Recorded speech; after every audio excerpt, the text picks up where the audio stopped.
Wọ́n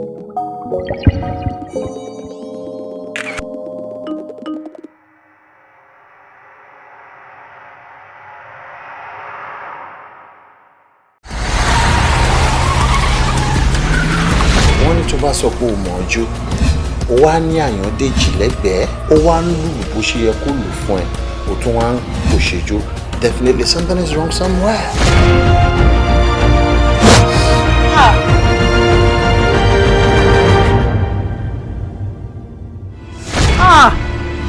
Kí ló dé tó jẹ́ pé gbogbo igi tó bá ti tọ́ ìpẹ́ ń gbó? Màámi, ẹ̀yin náà mọ̀ pé àṣeyọ̀wò lọ́rùn bá ẹni tó máa pàkan tá dà kan sí ta ló fẹ́ bí léèrè kò sí. Sórí tá a bá wo sàkún ọ̀rọ̀ yẹn lọ tá a wo sàkún ẹ̀bọ̀ bàbá Olúṣọlá ọwọ́ wọn mọ́ nínú ọ̀rọ̀. Yes, but what? The chance of surviving the operation is 50-50. So you mean I don't have any chance except this operation? Ẹ wò, ṣé a ní má gbàwẹ̀ báyìí? Jẹ́ kó bẹ̀rẹ̀ lórí ẹ̀. Gbogbo sẹ́mu tó máa ń jẹ yẹn láti reduce. Ipò ẹ lórí bí ẹni dúró ní oṣù mẹ́sàn-án. Gbogbo ẹ̀ náà ló máa lọ lè fún wọn. No, need that stress ara yín ma. I'll be fine. Kí lẹ mọ̀ nípa ọ̀rọ̀ yìí àti pé báwo ni ọmọkùnrin yìí ṣe rí? Bàbá ní ká dàálẹ̀ ká tún sá. Ọ̀rọ̀ yìí ó ta kókó.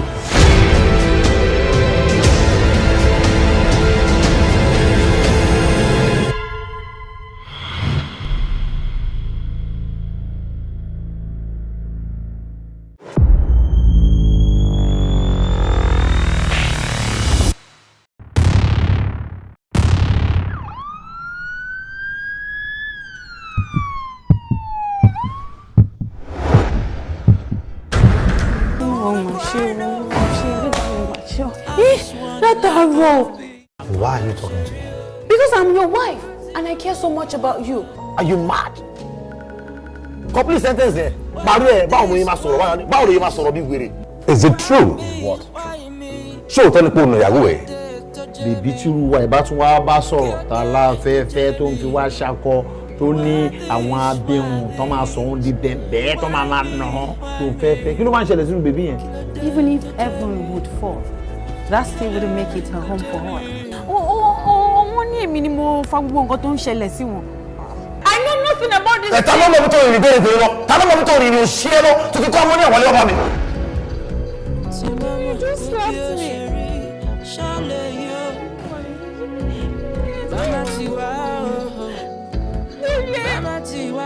I'm pregnant. Oh, darling. Need I remind you? It's quite unfortunate when your sperm count.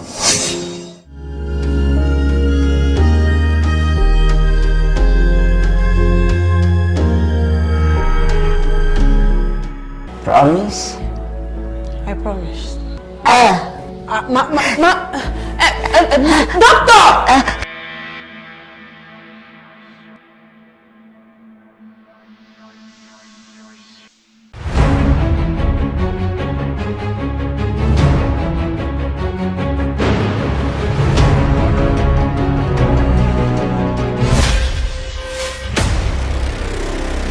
Mo fẹ́ kí ràn mí lọ́wọ́ kí mi náà lè jókòó pẹ̀lú àwọn lọ́balọ́ba ká lè jọ máa jíròrò kájọ máa jẹun nínú abọ́ kan náà. Wọ́n ní tí èèyàn ò bá kú èèyàn máa jẹ ẹran tó ju erin lọ.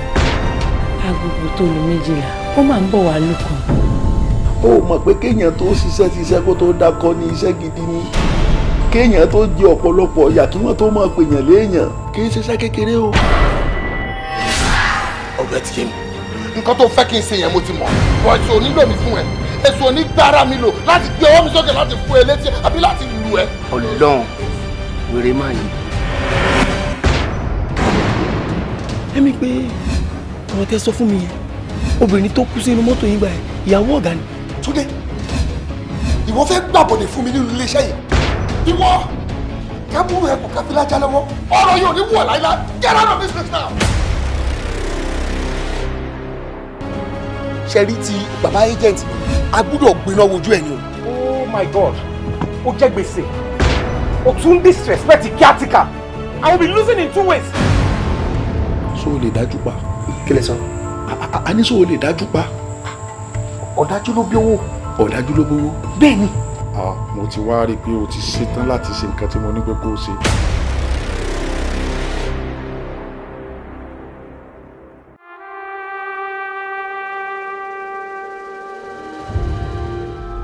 mo ti bẹ́lẹ̀ dá mi dá má jẹ́ mo pé mi ò ní anything ṣe pẹ̀lú ọkùnrin kankan mọ́ ní life mi.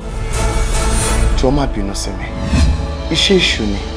I can't even explain what mo. Oh, please just shut up.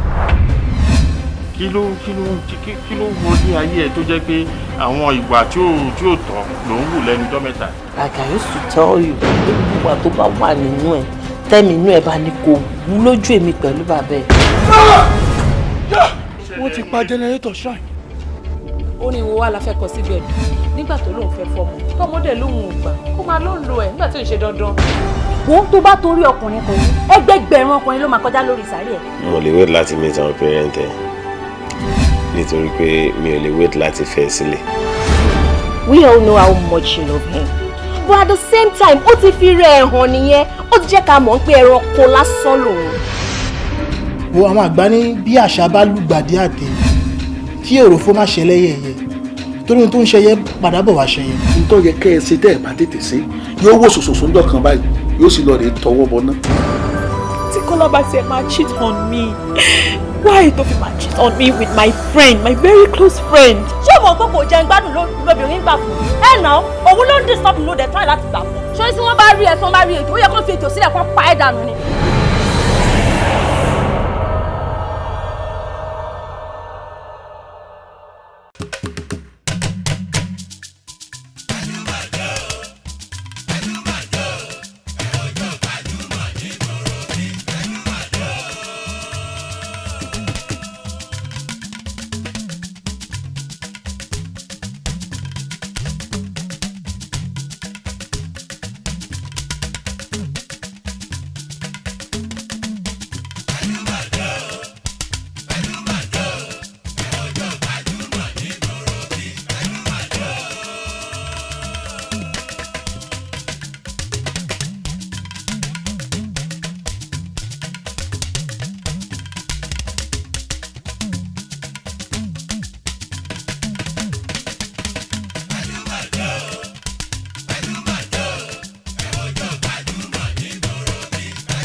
kábíyèsí elédùnmarè ọba àjíkẹ́ ọba lánàá ọba lẹ́ni ọba títí ayérayé àríìró àlá elétí gbáròyé ọba bàbá ọba bàbá ọba afúnni ọba ajíni ọba apani ọba ha ọba hẹn ọba hunhunhun ìbáyín bàbá Adédoyin Kúkọ̀yí lórúkọ tèmi èmi lọmọ olómi méjì ọmọ àtẹ̀kọ̀mọ́lẹ̀pọ̀kan ẹ̀kọ́ mímu ìkan ẹ̀mọ́ ọmọ aládé mẹ́rìndínlógún bẹ́ẹ̀ mi lọmọ àròbí ọmọ àtòrì ìkòdó ọ̀gá ìlú tí ò sálábàárù ètò yín ètò gbajúmọ̀ òun ló tún ẹ̀yin náà ṣáàrí ẹ rí pé lójoojúmọ́ báyìí la máa ń yọ bí ọjọ́ ọlá Ọlọ́run àti ọlá gbogbo ẹ̀yin olólùfẹ́ wa ọlá gbogbo ẹ̀yin ìyá ẹ̀yin bàbá ẹ̀yin ẹ̀gbọ́n ẹ̀yin àbúrò tẹ́ ń bá wa bọ̀ láti ọdún tó ti pẹ́ àdúpẹ́ lọ́wọ́ yín iná ọ̀fẹ́ náà kò ní kú lórí ètò lẹ́ni àlejò omi ọmọ yín ni wọn olólùfẹ́ yín ọmọ kékeré tó ń ṣe iṣẹ́ àgbàlagbà tí Ọlọ́run gbà fún tádẹ̀ túbọ̀ máa gbà fún títí láíláí ẹ̀yin lẹ kọ̀wé lọ́kùnrin lóbìnrin wípé ká gbé wọn wá sórí ètò ẹ̀yin náà mọ̀ pé ìgbádùn tiyín ìdùnnú tiyín iṣẹ́ ní fáwa á bọ́ sí gbòòrò bó tilẹ̀ jẹ́ pé èèyàn kan tó jẹ́ pé wọn ò ní àsìkò tó bẹ́ẹ̀ ni wọ́n àmọ́ wọ́n gbà láti wá bá wa darapọ̀ lórí ètò gbajúmọ̀ lénìí ta ní àlejò tí mo wá ń pèrè gan ní kíákíá ẹ jẹ́ kálejò mi máa wọlé bọ̀ ká bẹ̀rẹ̀ ètò àlejò mi ó yá.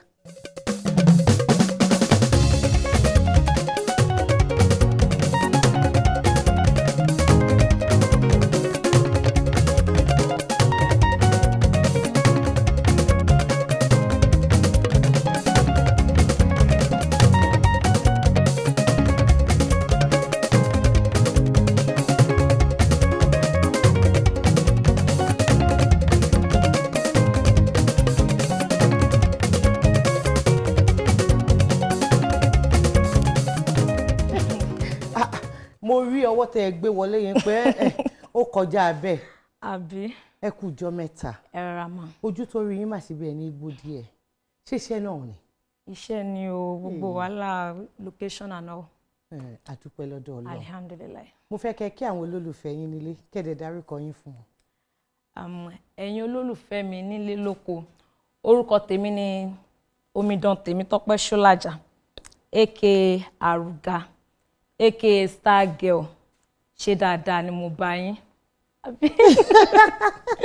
ẹ ti gbìyànjú àǹtí tèmi Tọ́pẹ́ ọmọ bíbí ìlú wo ni náà.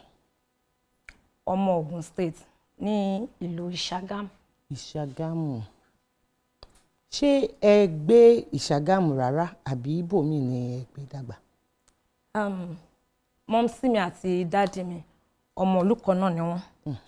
So mo gbé ní Ṣàgámù láti kékeré. Ìgbà tí mo wà ní primary school mo máa ń lọ sí school ní Ìkẹ́nẹ́ which is Ohane Nursery and Primary School. So ìgbà tí mo wọ JSS1 mo lọ sí Ìkẹ́nẹ́ Community High School, so mo wà lọ́stẹ̀l, and ever since ìgbà tí mo ṣetán 2007 no mo wọ university ní 2007 so mi ò really stay ní. ilé ìwé gíga wo ni ẹ lọ. Tope Sholaja University. Kí ni nǹkan tẹ́ lọ kà lọ́hùn. mo lọ ka mass communication. ìyẹn wá fi hàn yí pé iṣẹ́ tí ẹ yàn láàyò gan ó fi ara pẹ́ nǹkan tí ẹ lọ kà nílé ìwé gíga. Bẹ́ẹ̀ni ma. ọdún wo ni ẹ bẹ̀rẹ̀ iṣẹ́ tíátà ní ṣíṣe. mo bẹ̀rẹ̀ ní 2007-8. 2007-8 báwo ni ìrìn àjò yẹn báwo ló ṣe bẹ̀rẹ̀.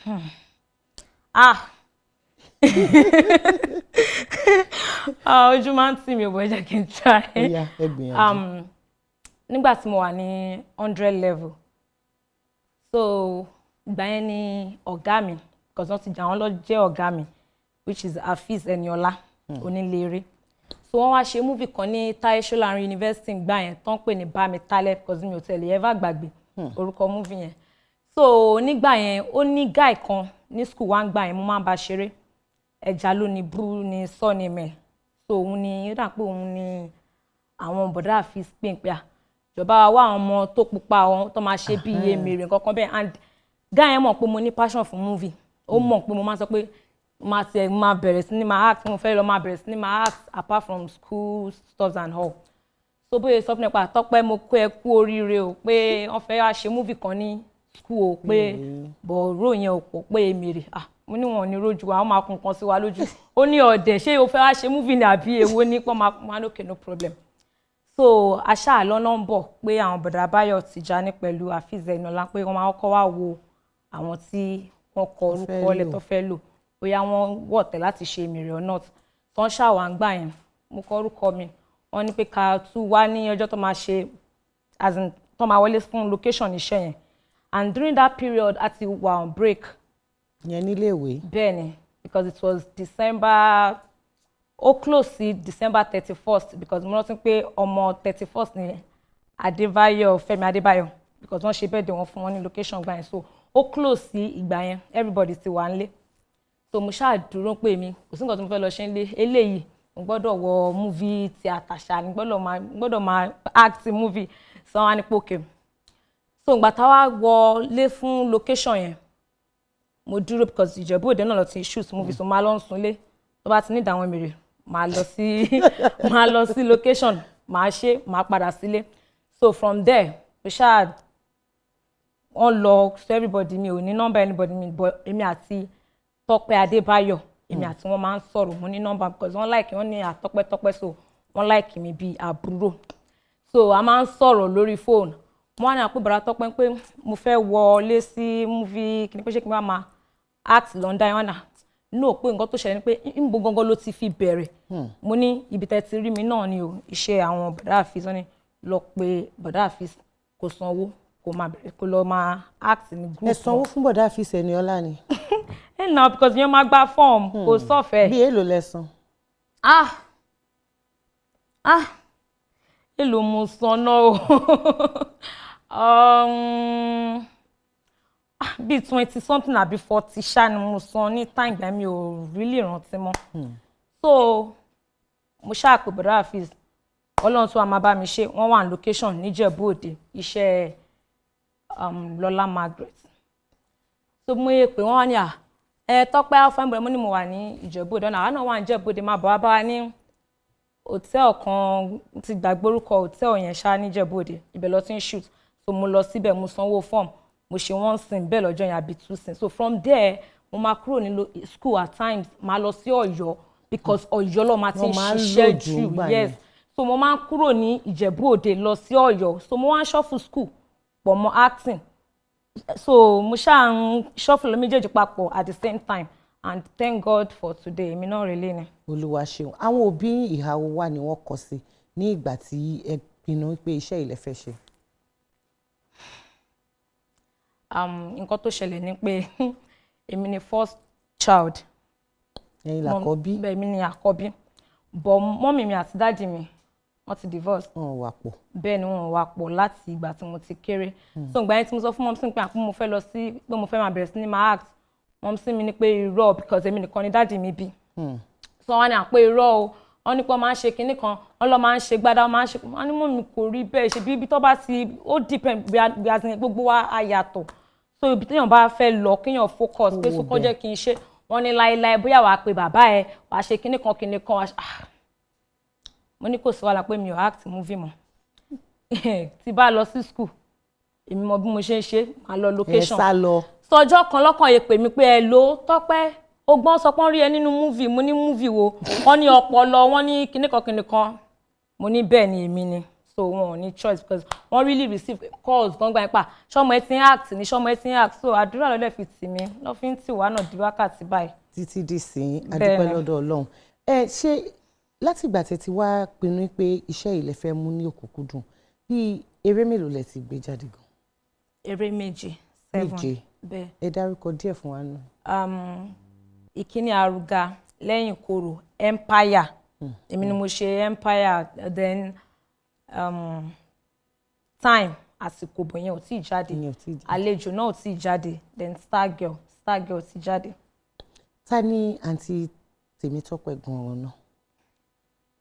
Well, orúkọ mi ni Tope Sholaja bí mo ṣe sọ lẹ́ẹ̀kan. I'm a Christian but at the same time Muslim. Ẹ̀sìn méjèèjì lẹ ń ṣe papọ̀. No, Christian lèmi ń ṣe church ni mo ń lọ but mo ti kírun rí mo ti ka kéwú rí. Bẹ́ẹ̀ ni ìdílé mùsùlùmí lẹ ti wá. Ẹni pọ̀sí mi but mọ́mì mi ìdílé Muslim náà ni.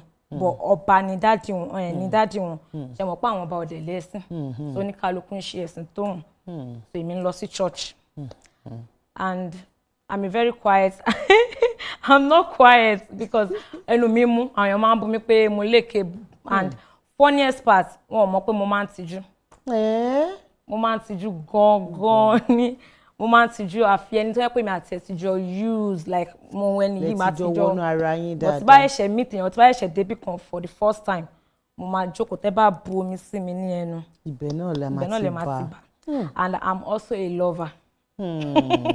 ìyẹn dà bẹ́ẹ̀ gbogbo ẹ̀yin olólùfẹ́ àǹtí Tèmítọ́pẹ́ Sholaja ẹ jẹ́ ká rìnrìn àjò sí inú iṣẹ́ tí wọ́n ti ṣe rí ó yá ẹ jẹ́ á lọ. Lawrence mani. ẹ wọ ẹyẹ pariwo wọn lè máa bọ̀ lẹ́yìn yín kí ló ṣẹlẹ̀ gangan ṣẹyìn àti wọn ń jà ni. máa wò mí kẹ́ ẹ ilẹ̀ tí mo fẹ́ fi kọ́ ilé epo màá ni mò ń bá discuss tí mo rò pé òun ló mú mi wá wò àṣé ó ń tàn mí ni àṣé ó ń tàn mí ni mo ń bá sọ̀rọ̀ lẹ̀ ó ń bá mi sọ̀rọ̀ gọ́tà dọ̀tí. ẹjọ́ gọ́tà dọ̀tí how. ìwọ fúnra ẹ̀ ń ṣe o ti lò tó wákàtí mélòó níbi tó wà. bébí ẹ yé pariwo ṣe ẹ calm down. a ní how many hours ló ti lò. ok mo ti lò tó bóyá like an hour. 1 good hour. ṣé ẹ rántí. Olúwa bẹ́ẹ̀ ni mo rántí dáadáa. kí la pẹ̀lẹ́. Oore ni. ta ló ní. Anjola Túndé Anjola ló ní.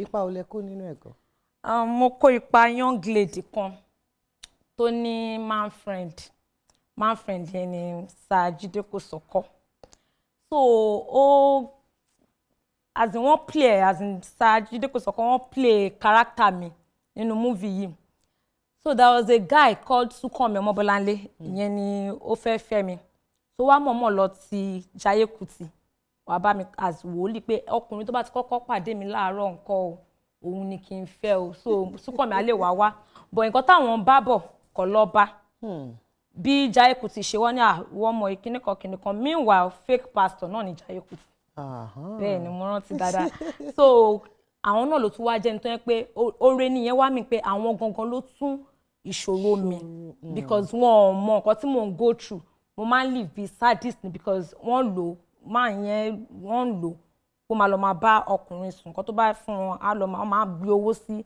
iwájú ilé ẹ̀ so girl yẹn lówó ó ní gbogbo nǹkan tó ní ó ní gbogbo nǹkan tó fẹ́ but kò ní inú ẹ̀ ò dùn ó wà sadist kò ń báyàn kò lọ́rẹ̀ẹ́ kò lẹ́nìbọ̀dì so Jaiye Kuti dẹ̀rẹ̀ fake pastor ni àwọn lọ́tún wá nínú fake wọn yẹn wọ́n lọ fi wá tún ìgbésí ayé bẹ́ẹ̀ ni. Gbajúmọ̀ lẹ́tọ̀ ètò ní Gbajúmọ̀ àǹtí Tọ́pẹ́ abala tẹ̀yìn àtàwọn olólùfẹ́ yín níyì tí wọ́n fi béèrè àwọn ìbéèrè nípa yín àwọn tó ní ìbéèrè ní àwọn tí wọ́n dẹ̀ fẹ́ gbóríyìn fún yín àwọn náà wà abala yẹn là ń pè ní ojú abẹ ṣé yá ká sojú abẹ ń kò. mo rẹ́dì.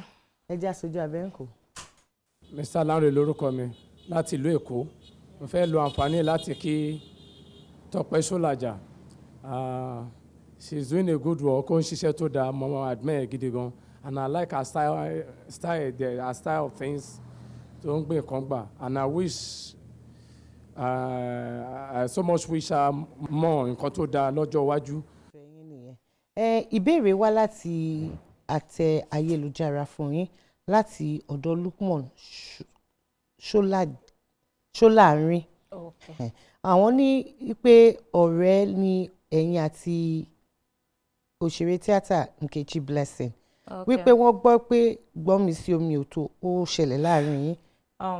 ẹ má bínú o olólùfẹ́ mi tó béèrè question ẹ má bínú mi ò ní lè dáhùn because èmi àti Nkechi we are friends in fact birthday mate ni wá so a ti jọ parí ẹ̀ láàrin ara wa misunderstanding ni èèyàn kan try láti lórí àwa méjèèjì so we are matured enough to settle it amicably a lè ti ṣe so àjà kò sí nǹkankan. ẹ ti wà papọ̀ kò sí gbómi sí omi òtó bó tilẹ̀ jẹ́ pé ó ṣẹlẹ̀ nígbà kan rí àmọ́ ẹ ti yanjú ẹ̀ ní ìsìn. ẹsẹ̀kẹsẹ̀ kò pé 24 hours la fi parí ẹ̀. ẹ ṣe ìbéèrè míì tún wá láti ọ̀dọ̀ olólùfẹ́ yín Títí Aláyà Títí Aláyà ní ipa wo ni ẹ lè kó nínú eré. ẹ wo àǹtí Títí Aláyà mi ò níṣẹ́ mi tí nílé iṣẹ́ sílé epo mi dẹ̀ tí ní sí oil and gas kò sí pa tí mi ò lè kó. nínú eré. bẹ́ẹ̀ni. kò sí bí wọ́n ṣe gbé wá tí ẹ lè ṣe. bẹ́ẹ̀ni. ẹ jẹ́ kémi wá bí àǹtí Tọ́pẹ́ àwọn tí ẹ jọ ń ṣe iṣẹ́ tíátà irú àjọṣepọ̀ wo ló wà láàrin yín ní pàápàá ní ẹ̀yin tí ẹ jọ jẹ́ sàwáwù ẹ mọ̀ pé ibi tí obìnrin bá pọ̀ sí ìkùnsínú lọ́tún ìkùnsínú lósì kò lè má wáyé ṣé irú nǹkan bẹ́ẹ̀ yẹn ń ṣẹlẹ̀ tó bá jẹ́ bẹ́ẹ̀ àwọn ìkùnsínú wo ni ó ti wà báwo dẹ̀ lẹ ṣe yanjú ẹ̀. èmi jẹ́ èèyàn kan tó jẹ́ pé mi ò ń fẹ́ wàhálà fẹ́mi mi nǹkan tó bá lè jọ gẹ̀dẹ̀ lọ mi ò kí ń jẹ and most kò ní pé bóyá gbogbo wa jọ ń gbé papọ̀ ibi iṣẹ́ ló máa ń da most of us papọ̀ or bóyá ìkànnì wọn ń ṣe event bóyá premiere so a máa lọ mi ò rò pé mi àti anybody ní industry yẹn ti jọ ní ọ̀rọ̀ pé bóyá múra wa sínú àbí nǹkankan yàtọ̀ sí nǹkan tó ṣe láàrin mi àti Nkechi a dẹ̀ parí ẹ̀ kò pé 24 hours in fact kò pé 5 hours la fi parí ẹ̀ so mi ò ń kọjá àyè mi because mo máa ń fúnra mi ní ọ̀wọ̀ gan bí mo ṣe wà mo jẹ́ nǹkan tó yẹ pé inú máa ń tètè ń bí mi mo wà temperamental so ẹni tó bá dẹ̀ ti mọ ìwà ara ẹ̀ fúnra ara ẹ̀ kó wà lórí ọwọ́ ẹ̀ and mo máa ń sọ fún àwọn èèyàn pé you don't let your anger to control you you have to learn how to control your anger in fact èmi àti èèyàn kan bí àtàbájọ tí bá bínú séèyàn tí bá ń lọ èèyàn mi pé bí ẹni tí bá máa pàdé lọ́nà kí n kanra mọ́ no it is not done because àlọ́ lèèyàn máa ń gbọ́ wọn ń gbọ́ ààbò so mi ò ń báyàn jà. báyàn ní gbọ́n mi sí omi òtún àwọn wo lẹ̀ ń wò gẹ́gẹ́ bí àwòkọ́ṣe nídìí iṣẹ́ yìí. ìyẹn ló ń pè ní role model. bẹ́ẹ̀ni. Bukky Wright, Mercy Aigbe, then Toyin Hayemaku. Sorry, Toyin Abraham. Toyin Abraham. Yes. Àwọn lè ń wò gẹ́gẹ́ bí àwòkọ́ṣe. Gbogbo ẹ̀yin olólùfẹ́ àǹtí tèmi Tope Sholaja ṣẹ́yìn ní ìbéèrè mi ìtẹ́fẹ́ bí wọ́n. Nọ́mbà kan hàn lọ́wọ́lọ́wọ́ báyẹn ní ojú amóhùnmáwòrán yín àti àdírẹ́sì òun ni kẹ́ ẹ máa fi àwọn ìbéèrè kẹ́ ẹ máa fi ránṣẹ́ sí pẹ̀lú àṣẹ lọ́wọ́ Ọlọ́run mo mọ̀ pé tá a bá tún pè yín ẹ jẹ́ wa níhò. Lágbára Ọlọ́run ṣe é pé mo ti ẹ̀ ń tijú. Gbajúmọ̀ lẹ́tọ̀ ètò ní Gbajúmọ̀. orúkọ mi ni Abímbọ́lá Akíntọ́lá Gbajúmọ̀ lẹ́wọ̀n ẹ wò lórí ètò yìí kò sí nǹkan tẹ́ fẹ́ mọ̀ nípa àwọn òṣèré tá à ní dá yín lóhùn ẹ̀yin ẹ send gbogbo àwọn ìbéèrè yín àdé dáhùn ṣètìgbọ́ Gbajúmọ̀ lètò ètò ní Gbajúmọ̀ ó dàbọ̀. Àǹtọ́pẹ́ òṣèré tíátà ni a mọ̀ yín sí. Bẹ́ẹ̀ni. Ọ̀pọ̀lọpọ̀ gbàtẹ́dẹ̀ ń kópa nínú eré ìbílẹ̀ lẹ́ ń ṣe. Eré tiwantiwa Yorùbá. Bẹ́ẹ̀ni. Àwọn ẹlẹgbẹ́ yín kan wọ́n jẹ́ ti onígẹ̀ẹ́sì wọ́n tún jẹ́ ti oníyòòbá. Ṣé ẹ tiẹ̀ ti kópa nínú eré tàwọn onígẹ̀ẹ́sì kankan? Bẹ́ẹ̀ni. Èwo ni? The Handshake. Talent tó ní? Mi ò mọ ẹni tó ní o but ẹni tó direct ẹ ni DJ T. And that was like bí 2013 àbí 14 ṣàlọ́ ṣe movie yẹn. Ṣé ẹyọkan yẹn náà lẹ ìkópa ní àbí mi ìtú wà tẹ gbèrò láti kópa? Ẹyọkan yẹn náà ni mo ṣe kópa ń bẹ̀. Bó tilẹ̀ jẹ́ pé ẹ ti kópa nínú ẹ̀ náà abala tó kàn tá a fẹ́ wọ̀ nísìn èyí tá a fi ń dára wa kí ló dé Àǹtọ́pẹ́? Ẹ̀rù tí ń bà mí mú mọ́ abala mú jókòó abúlé kò ní sọ àbí kí ni.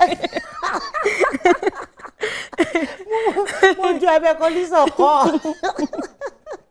Torí mo máa wo program yìí gan so ẹ jẹ́ mi ti gbọ́ ẹ jẹ́ ká wò. Ẹ kàn tí ẹ gbìyànjú kò sí nǹkan tó ń bọ̀ lókè tí ilé ò gbà bí bẹ́ẹ̀ kọ́. Abala ṣó láyà ní ìtẹ́ ní àǹfààní àti mú 3 nínú 10 ìbéèrè tó wà nínú ṣùkú yìí ó yá fúnra yín ẹ ṣí kẹ́ mú ìbéèrè yín. Abala ṣó láyà. Mo láyà. Mo mọ̀ pé ẹ ní. Mo mọ̀ pé ẹ ní.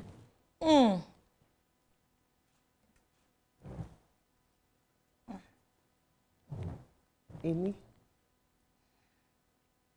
Èjì.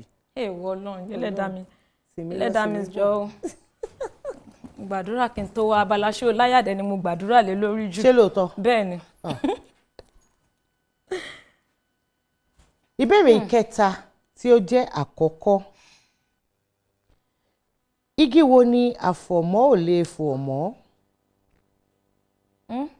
Àfọ̀mọ́ ẹ mọ̀ àfọ̀mọ́. Àfọ̀mọ́ kéèyàn fọ nǹkan kó mọ́. Àfọ̀mọ́ kì í ṣe àfọ̀mọ́ àfọ̀mọ́. Ok kéèyàn bẹ́ẹ̀ lu nǹkan. Ẹ má bínú. Igi wo ni àfọ̀mọ́ ò lè fò mọ́? Mo ń bọ̀ máa rántí igi ọ̀pẹ. Igi ọ̀pẹ. Èso yẹn a máa ń nífẹ̀ẹ́ láti máa jẹ nígbà míì ó máa ń pọ́n rẹ́súrẹ́sú mo ti tọ́ yín sọ́nà díẹ̀ ó máa ń léso nínú èso yẹn àkì. Igi pọ̀pọ́. Kí ni wọ́n pè bẹ́ẹ̀ Yorùbá? Ọlọ́run pọ́pọ̀. Kí ni èmi ò gbóyìnbó. Ìbẹ́pẹ. Ìbẹ́pẹ igi pọ̀pọ́. Ṣé lọ́kàn tí yín nìsín ẹ gbà béèrè yìí? Bó tilẹ̀ jẹ́ pé mi ni mo tọ́ yín sọ́nà Àǹtọ́pẹ́. Lọ́kàn mi mo gbà. Ẹ gbà. Ọ̀dà á fún yín. Olúwa ò ṣe o. Ìbéèrè ìkejì tó jẹ́ ìkejì irúfẹ́ ẹran wo ni wọ́n ń pè ní ìkàṣì? Please come again ma. Irúfẹ́ ẹran wo ni wọ́n ń pè ní ìkàṣì? Ìkàṣì. Ṣé kò kí n ṣe àwọn ẹran tí àwọn alápatà tó bá ti tà tán èyí tó wá kù tó àbádàn wọ́n ń pè ní ìkàṣì.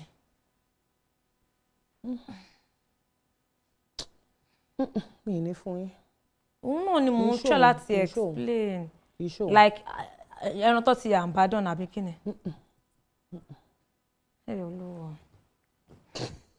Ẹ wò mo ti gba ká mú òṣì àbí ẹ máa tọ́ mi sọ́nà ni. Ẹbí ṣe lè tọ́ yín sọ́nà náà ni mo ti tọ́ yín sọ́nà yẹn. Ẹran àná. Òun náà ni mò ń sọ pé ẹran tó ti tàtàtà. Kì í ṣe ìtàn tàtàtà tí wọ́n pa tì o wọn ò pa tì ẹran àná. Bọ̀ mo ń try láti wà on point náà. Ó ti dẹran kàṣì. Nǹkan tí mo fẹ́ try láti sọ náà nìyẹn. Ẹ kàn fẹ́ gbìyànjú ni àmọ́ ẹ̀ sọ. Àǹtọ́pẹ́ ẹ̀ sọ. 1.5 ẹ fún mi ní half. Èmi ò fún yín rárá ẹ ṣe ilé ẹyọkan lẹ ìgbà ẹ̀ṣì kan. Ẹ jẹ́ àwo ìkẹta. Ìbéèrè àkọ́kọ́ tó wá jẹ́ ìkẹta. Tí Yorùbá bá pe ọmọ ní amùsùà kí ni eléyìí túmọ̀ sí? The question lè mú gan lọ fọwọ́ mi lọ mú báyìí nítorí Ọlọ́run. Amùsùà. Amùsùà. Amùsùà. Ọmọ oní kìnnìkan. Amùsùà. Ọlọ́run kí lè lè báyìí. Amusua. Ṣoríkì ni. Oríkì kan o. Èébú tí ẹ ní. Ọmọ tí ò gbádùn. Nǹkan kan ò ṣe. God. Ọlọ́run mi ò gbọ́ rí o. Ẹ̀sọ́ mi ò gbọ́ rí. Ọmọ onínàkúnà tàbí Are you kidding àpà. me? Bẹ́ẹ̀ni. Ọmọ onínàkúnà. Àwọn àṣà kìíní wọ́n simple gan o. Téèyàn bá rò dáadáa nítorí ẹ ti gbọ́kàn sí pé mi ì lè mọ̀.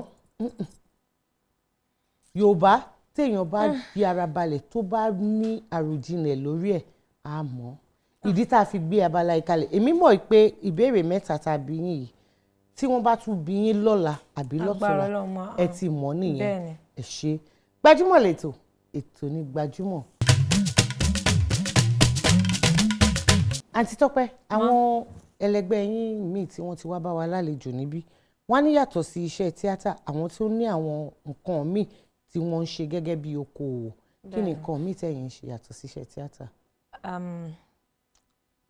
For now mi ò tí ní iṣẹ́ mi tí mò ń ṣe yàtọ̀ sí iṣẹ́ tíátà but mo ń plan mo ti ń make mo ti ń gbèrò láti in fact mo tẹ̀ ti ṣe àwọn pack bag everything kí n kàn bẹ̀rẹ̀ ẹni so mo fẹ́ fún ní time mi ò fẹ́ rush so mo fẹ́ fún ní time pé by December mo máa bẹ̀rẹ̀ which is Stargirl luxury store.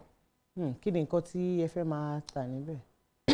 Mo fẹ́ máa ta àwọn human hair tó jẹ́ original human hair virgin hair 100% and àwọn dress tó yẹ pé èèyàn lè wọ̀ bóyá èèyàn lọ sí birthday or bí èèyàn fẹ́ ṣe birthday bí èèyàn lọ sí registry kò kí n ṣe all those regular wears. Bẹ́ẹ̀ ni bí tá bá fẹ́ lọ fún dinner or anything so ẹ jọ̀ọ́ kẹ́ patronize wa. Tẹ́yìn náà bá àti tẹ́ bá ti ṣe tán báyìí pé ó yá ẹ ti fẹ́ fi lélẹ̀ ẹ jẹ́ ká gbọ́ àwa bá yín lálejò. Tí ẹ bá wá sí ní oko iṣẹ́ kí lẹ máa nífẹ̀ẹ́ láti ṣe? Ẹ ní believe o. In fact tí bá sọ gan àwọn ará ilé gan pàápàá òní wọ́n máa ní pé irọ́ ni ẹni máa bẹ́ẹ̀ ni tí mi ò bá ti sí níbi iṣẹ́ mo máa wà nínú ilé màá wá ṣí laptop mi màá wo àwọn new movies at times mo máa wo movie tó yẹ pé mi fúnra mi kópa ń bẹ̀ because every day la ń learn and mi ò ní ever sọ fún yín pé mo good no mo ṣì ń learn ni so mo máa ń wo máa lọ online lórí YouTube máa wo àwọn movies mo lè máa wo bí movie tó yẹ pé Tóyìn Abraham wà bẹ́ẹ̀ máa wo acting máa wo gbogbo ẹ̀ máa wo táwọn tí mo mọ̀ pé mo ń look up to bẹ́ẹ̀ ni and màá wá wo ìtẹ̀mí fúnra mi kópa nínú ẹ̀ màá wá pé bí ìbà Tọ́pẹ́ ò ṣe dáadáa ń bí báyìí so mi ò ní repeat mistake yẹn ní ọjọ́ mi bẹ́ẹ̀ ni. Abala tó kàn ní ìsìn abala Gbajúmọ̀ ń jó òun ni kí ló dé tẹ́tú ní gbogbo ẹ̀ náà ni kí ló tún dé báyìí ní ṣé ẹ fẹ́ràn ọjọ́ ni. mo like ijó bọ̀ àwọn ijó Yorùbá àbí kí ni máa sọ yìí òun ló. ẹni tẹ́ wá bá lálejò gan mi ìwà mọ̀ kankan ijó Yorùbá yìí náà ni ẹ bá ń gbóhùn sókè lọ́hùn èmi àti àǹtí Tọ́pẹ́ afẹ́fẹ́ ṣẹ̀rájò.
a máa jó ni in fact máa ti bọ́ ṣọgán máa ti máa jó. Irọ́ ni o. Bẹ́ẹ̀ ni ijó ilé lè gbẹ̀mí èèyàn. Ẹ kò lè gbẹ̀mí ẹ pẹ̀lẹ́ ẹ pẹ̀lẹ́. Ẹ ṣé mà. ijó tajó tán sí yẹn talent tó kọ náà. Ẹ̀wẹ̀ má bínú mi ò rí lè ń gbà orin báyò bọ́ kí máa sùn tí bá gbọ́ ọmọ kékeré gan mọ̀ pé Saidon Pillow kọ Saheed Òṣùpá. Saidon Papa. Bẹ́ẹ̀ ni. Kí ni wọ́n pe àkọlé àwo yẹn?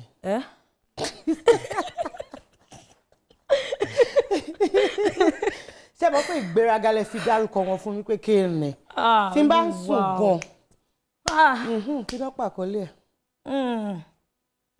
Ṣé lè fún mi ní orúkọ mẹ́ta kí n wá sọ̀kan nínú mẹ́ta. Kò sí kankan tí máa fún yín. Olúwa Saidon Pillow ẹ wo mi ò máa kọ́lé ẹ má bínú. Òun náà pè ní dynamism. Ọlọ́mọ pé mi lè mọ̀. Àǹtí Tọ́pẹ́ ẹ ṣé wípé a pè yín ẹ jẹ́ wa níhò láti ọ̀dọ̀ olóòtú àgbà iléeṣẹ́ April Ventures Limited tí wọ́n ṣe agbátẹrù ètò Gbajúmọ̀ wọ́n ní ká fún yín lẹ́bùn. Nafcab Enterprises àwọn náà wọ́n ní ká fún yín lẹ́bùn. Dúpẹ́ Cosmetics àwọn tí a mọ̀ sí shine shine àwọn náà wọ́n ní ká fún yín lẹ́bùn. Ó yá ẹ dúpẹ́.